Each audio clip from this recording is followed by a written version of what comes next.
Ya, pemirsa, menarik ini tentunya menjadi perhatian karena viral beberapa waktu lalu ada peristiwa mobil expander berwarna hitam ini menabrak sebuah showroom mobil mewah dan juga sekaligus mobil mewahnya Porsche 911 GT3 yang juga terbatas kepemilikannya ini. Lalu sebenarnya bagaimana kemudian kedudukan kasus ini, apakah pemilik showroom ataupun pemilik mobil mewah tersebut bisa menuntut ganti rugi? Kita akan membahasnya bersama dengan ada Bang Aristo Pangaribuan, pengajar dari FH Universitas Indonesia. Bang Aristo, apa kabar? Baik, Sehat ya, Bang sehat, Aristo. sehat. Dan juga bergabung Malam. secara sambungan Zoom ada AKBP Purnawirawan Budianto, pengamat transportasi dan juga lalu lintas. Selamat malam Pak Budianto.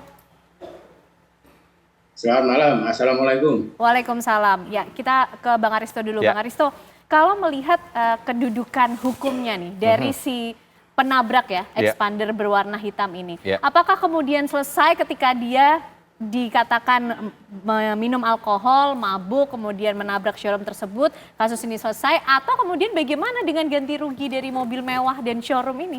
Ya kasusnya pasti nggak akan selesai karena kan kita lihat yang punya expander ini jadi tersangka ya.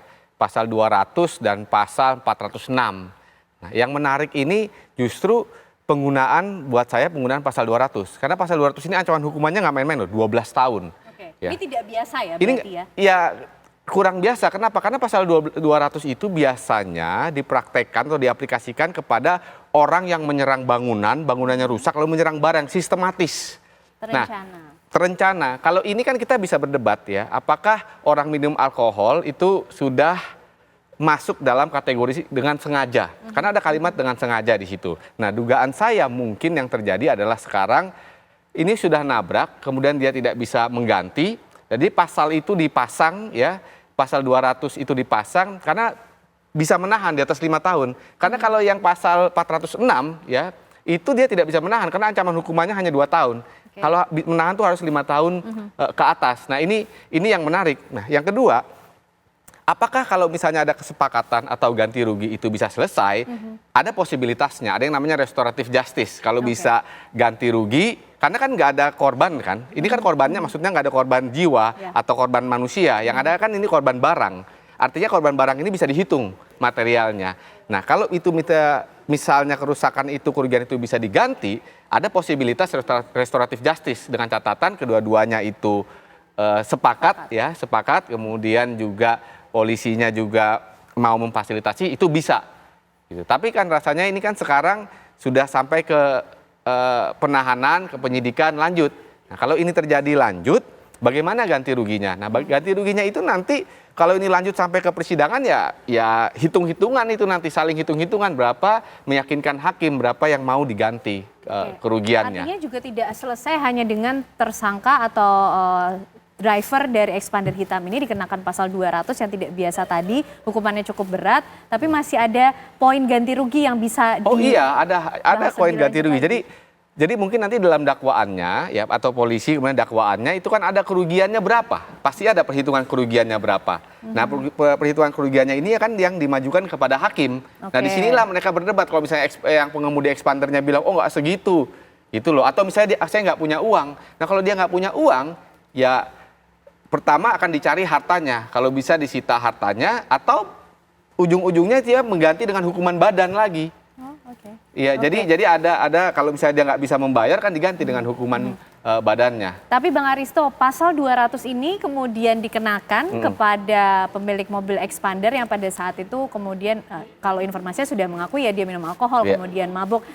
Karena kemudian dia menabrak mobil mewah Porsche 911 GT3 yang harganya sampai 9 miliar rupiah, atau juga bisa diterapkan pada kasus-kasus lain. Andai kata misalnya dia kemudian menabrak hal-hal yang nominalnya di bawah tersebut begitu.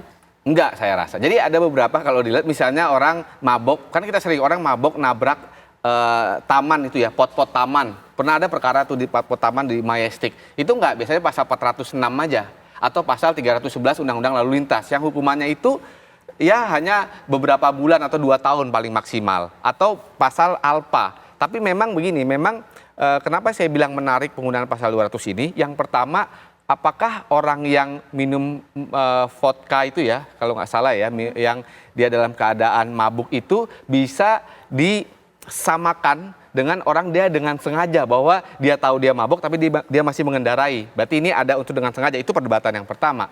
Yang kedua, saya pikir karena nilainya besar ini, ya karena ini nilainya besar, maka ada kecenderungan dari penyidik ini pakai pasal 200. Pasal yang luar biasa ini karena 12 tahun loh hukumannya. Oke, baik. Nah, kita ke Pak Budianto dulu yang dulu juga Gakum, pasti pernah juga menangani hal seperti ini. Pak Budianto, kalau dari dulu pengalaman selama bertugas, pernahkah Pak juga menjumpai peristiwa demikian? Dan apakah juga pasal yang dikenakan penanganannya ini sudah tepatkah?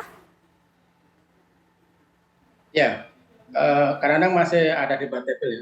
Seandainya terjadi kejadian tabrakan antara mobil dengan mobil itu disebut kecelakaan lalu lintas. Tapi di dalam Undang-Undang Lalu Lintas dan Angkutan Jalan, bahwa namanya kecelakaan itu kan peristiwa di jalan yang tidak diduga dan tidak disangka, yang mengakibatkan kerugian jiwa maupun harta benda. Gitu. Kejadian antara mobil expander dengan pos itu kan kejadian di showroom gitu. Jadi tidak bisa diidentikan dengan masalah kecelakaan lalu lintas ini. Sehingga nanti mereka bisa dijerat dengan pasal KUHP. Apa yang disampaikan tadi narasumber, saya setuju juga kalau nggak pasal 200 ya, atau mungkin dijuntukan pasal 406 gitu. Tapi penyidik harus mampu juga untuk membuktikan masalah kesengajaan tadi. Saya pernah melakukan suatu penyidikan terhadap masalah ini, unsur masalah pembuktian terhadap masalah kesengajaan. Kesengajaan itu kan dia tahu kalau di dalam Undang-Undang Lalu Lintas dan Angkutan Jalan di dalam pasal 106, 1044 bahwa setiap pengemudi kendaraan bermotor harus berlaku wajar dan penuh konsentrasi. Dalam arti penuh perhatian, tidak boleh. Sehingga pada saat pengemudi mengemudikan kendaraan bermotor terpengaruh oleh alkohol yang bisa menurunkan suatu kemampuan ya. Walaupun itu menurunkan kemampuan itu. Nah, ini terjadi tabrakan walaupun bukan merupakan suatu kecelakaan lalu lintas, tapi bisa diarahkan ke pasal KUHP. Tapi sekali lagi bahwa penyidik harus mampu untuk membuktikan unsur sengajanya gitu.